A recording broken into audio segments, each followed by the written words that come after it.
This is a proof of concept to demonstrate if instead of using the CIV control, which has difficulty because it uses a single transceiver in a lot of cases, and I just had trouble making that work with the Doppler correction. So I'm trying a new approach, and that approach is using the idea that we can send a CAT command to the Flex radio via its TCP CAT configuration. And I'll show you in a minute how I'm simulating that. But this is the Flex configuration. This is the Flex CAT app here. And down here you can see right here, I've configured a port. I just gave it the name of S.A.T, but I made it a TCP port and a type CAT with port 60000 and have that command slice A. And then coming over here in the S.A.T device, for the simulation I'm grabbing the hamlib commands. I hope in the final version that Keith can incorporate this idea into the S.A.T device so that it has a permanent Flex radio 1 and radio 2. But for now I'm just using hamlib and doing a little bit of conversion, and I'll show you that.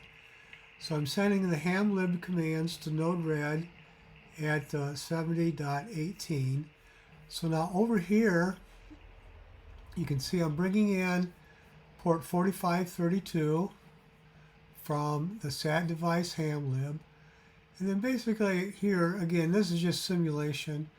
I'm setting the frequency commands to the top port and the frequency request commands to the bottom port. And then here I got a function that converts the hamlib command to a Kenwood command. And it's just a little bit of a string manipulation, and I won't go into those details.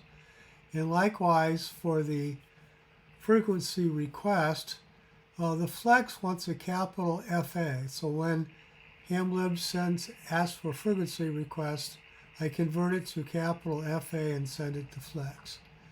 Now here is a TCP port, in and out node, that I send it to that Flex TCP CAT port that we set up on TCP 60000.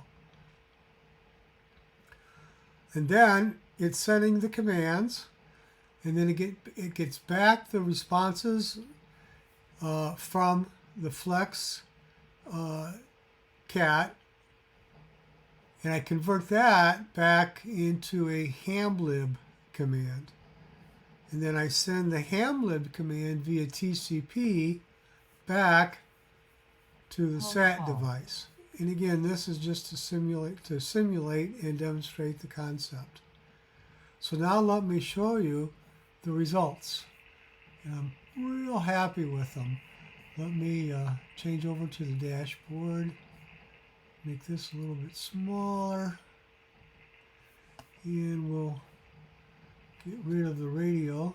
So now we're on RS-44. This is the S.A.T device, which is commanding 435.640.466, which aligns with this value right here. And you can see that it's tracking the Doppler. It's commanding the Flex. And you can see right here, the Flex here and the Flex here, that it's following the Doppler corrected frequency as commanded from the S.A.T device. Very nice.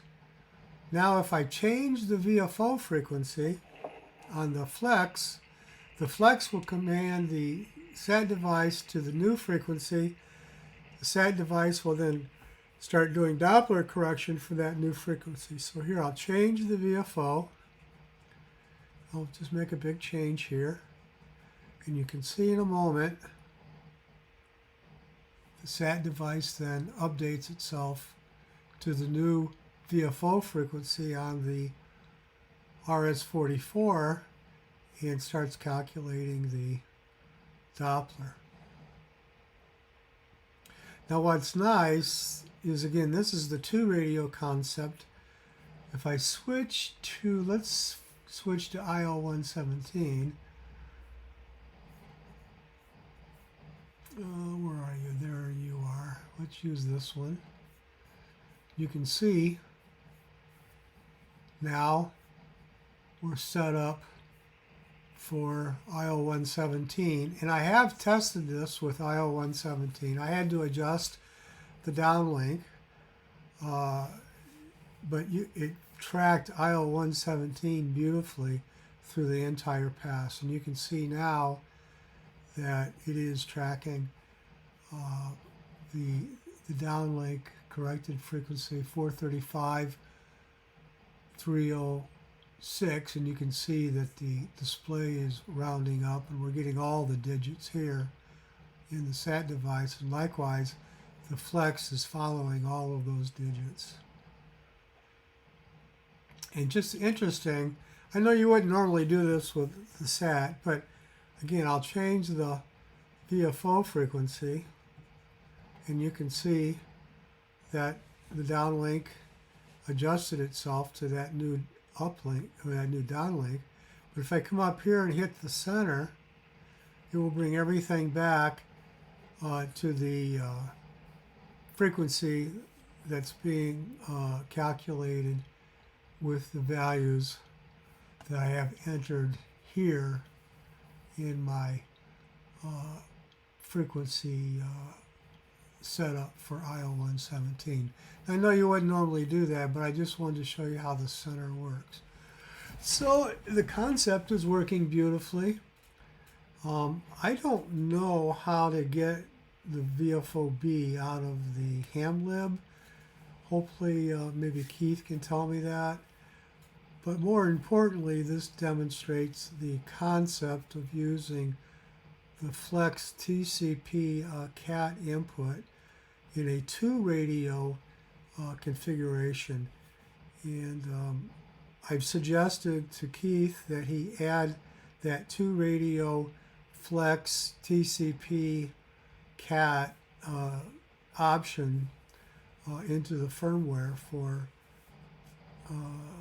the SAT device. So hopefully we'll see that in the future. Bye.